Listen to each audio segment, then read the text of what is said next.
This is the Rexing V2 dash cam with full HD dual channel recording. It features front and back facing cameras that both record in full HD video.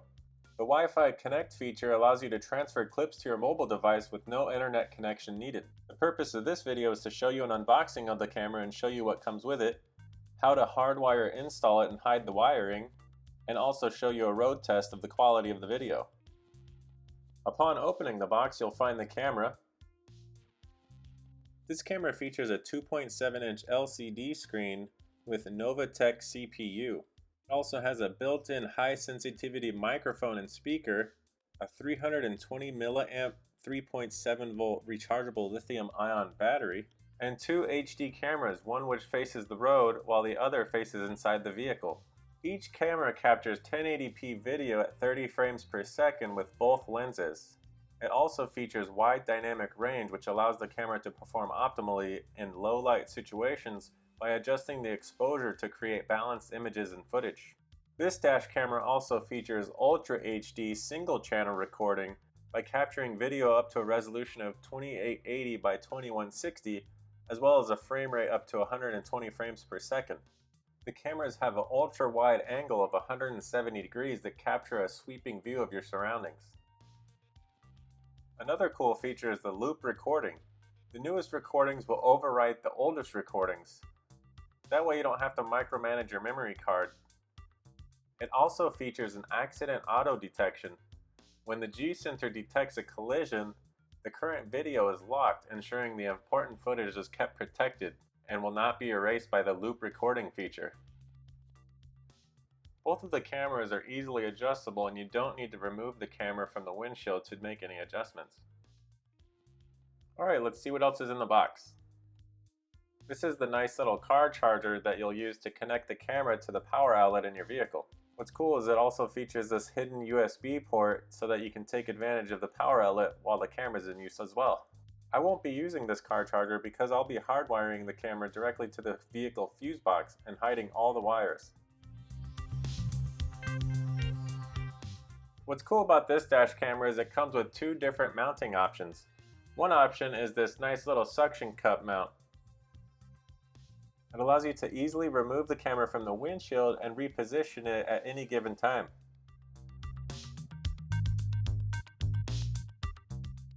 What I like about the suction cup mount is that you can tilt the camera itself for better visibility and control of the camera. The other mounting option is a 3M sticky pad. This is a more permanent mounting option.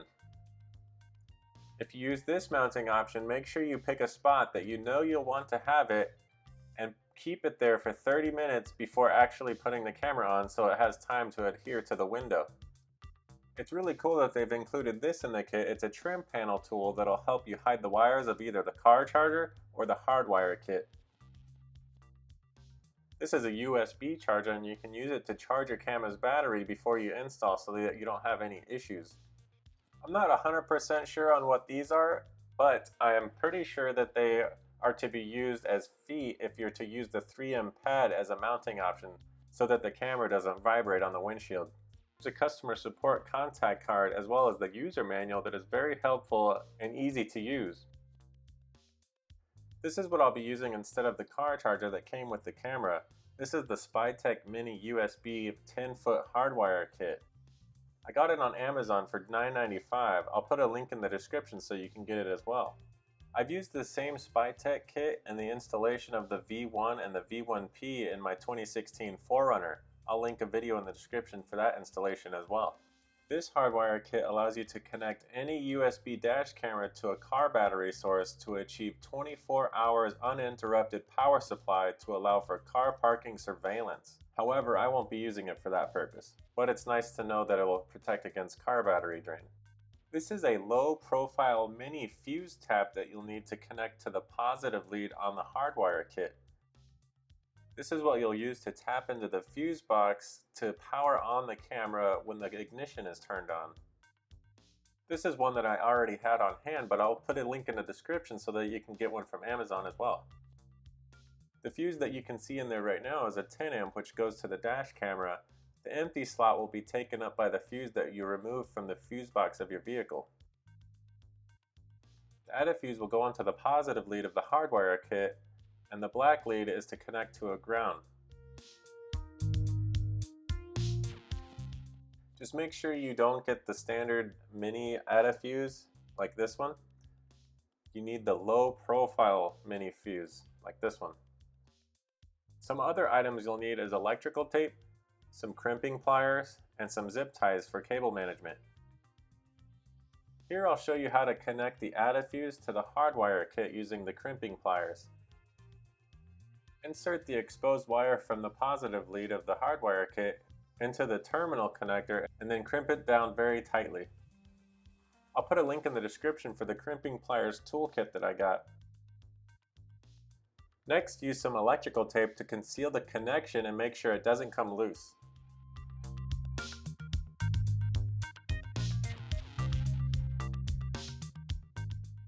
This camera requires a Class 10 micro SD card and it does not come with the kit. I got it on Amazon for $12.99 and I'll put a link in the description. You'll need at least an 8 gig memory card and the camera can support up to 128 gigs. Make sure you insert or remove the memory card when the device is not powered on.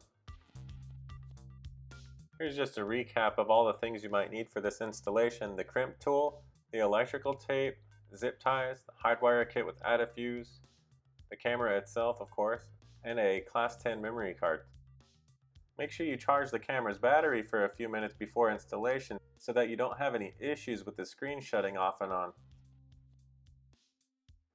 Navigating the menu options is very easy, and this is where you'll adjust things like the date and time of your camera settings, the loop recording amount, the gravity sensitivity, and the resolution of the cameras. Also, make sure you format your memory card before you begin. I'm installing this camera in my wife's 2017 Toyota Rav4. Let's begin. You want to begin by cleaning the area on your window that you wish to mount the camera so that there's nothing to prevent the mounts from sticking to the window. I chose to use the suction cup mount because it gives me the freedom to move the camera at a different location if I choose to do so later. Make sure that this adjustment knob is at the top and facing the right side so that it's easier to mount and adjust. Make sure when you put it on the windshield that you don't put it on those black dots because that prevents the suction from forming a good seal. As you'll see later on, I moved it just slightly to the right of that. Once you have your dash camera mounted to the position you like, you're ready to bring your Hardwire kit into the picture. Don't forget your trusty trim panel tool. Go ahead and plug the USB cable into the dash camera and then start feeding the wire up into the headboard of the vehicle. You may need to use the trim panel tool to lift the headboard and stuff the wire in as you go.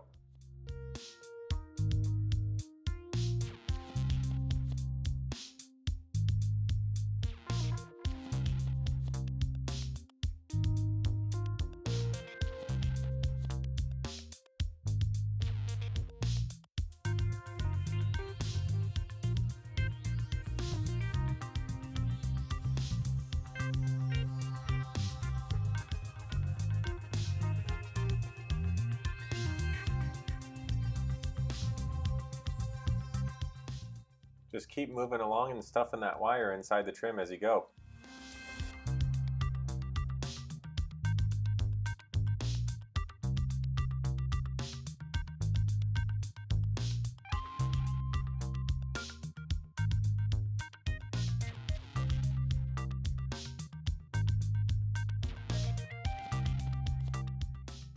At the end of the Hardwire kit, there's a large box, so you'll need to pop the panel up and stuff it inside. You don't have to pop that panel back just yet. I did because I didn't realize the ground screw is right there.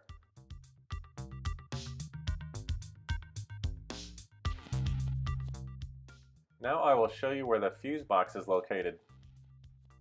It's just under and behind the hood release lever.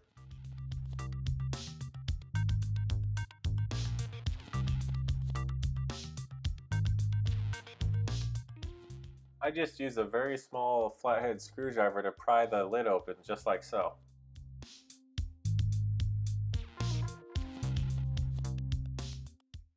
I'll be using the second to the bottom on the right, the 15 amp P outlet number 2. I just used some needle nose pliers to remove it very easily. So here you'll take that 15 amp fuse and add it to the fuse tap.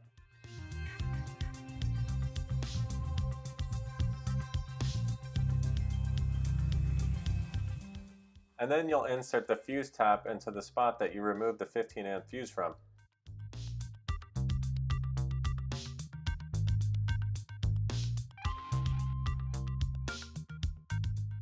Being that the fuse tap is there now, you will not be able to replace the fuse cover. Next, you'll need to install the ground for the Hardwire kit. There's a perfect spot to mount the ground of the Hardwire kit right here where you finished routing the USB cable of the Hardwire kit.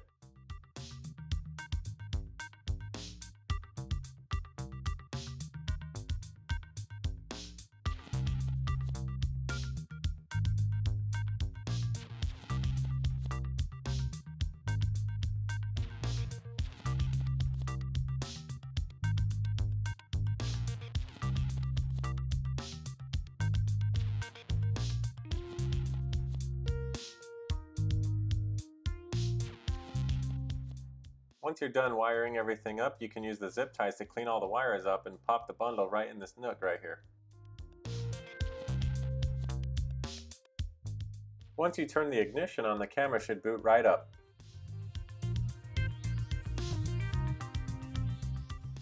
And that is a successful install.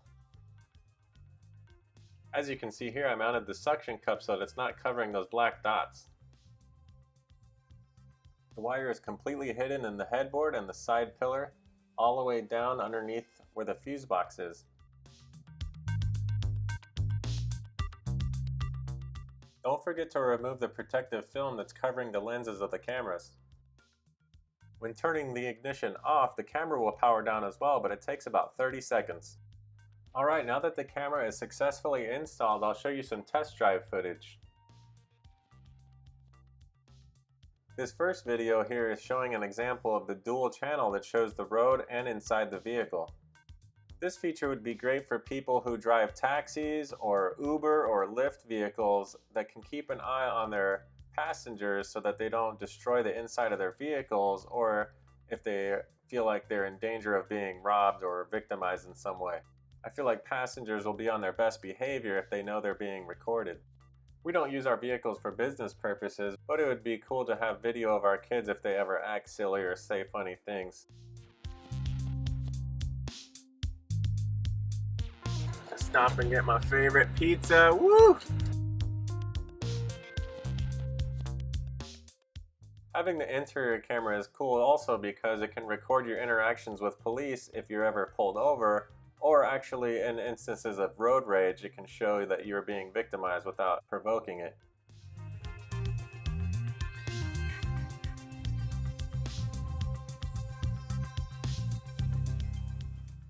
Here I'll show you the dual channel at night.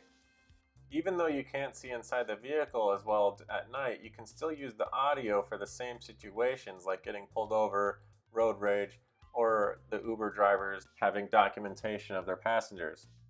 You can always turn on your map lights to get a better view of the interior as well. The road camera actually looks pretty good at night, I think. It shows everything very clear and you can see exactly what's going on.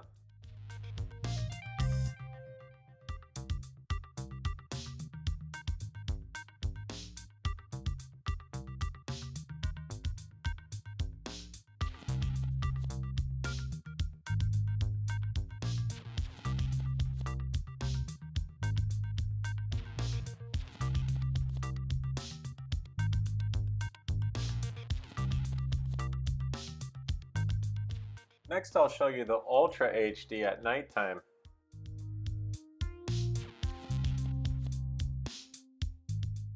This video is even better with more clarity and definition.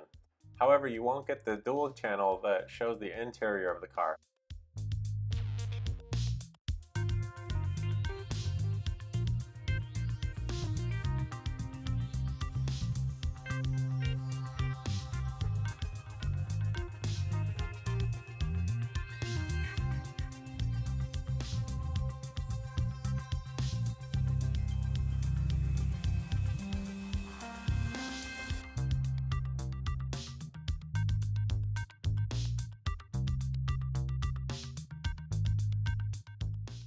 And now I'll show you some of the Ultra HD during the day.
To use the Wi-Fi function of the camera, you'll need to download the TimeCam app from the App Store. To use the Wi-Fi, you'll need to stop the camera from recording, hold the top left button for a few seconds, and you'll see that the ID comes up as well as the password. The password is 12345678.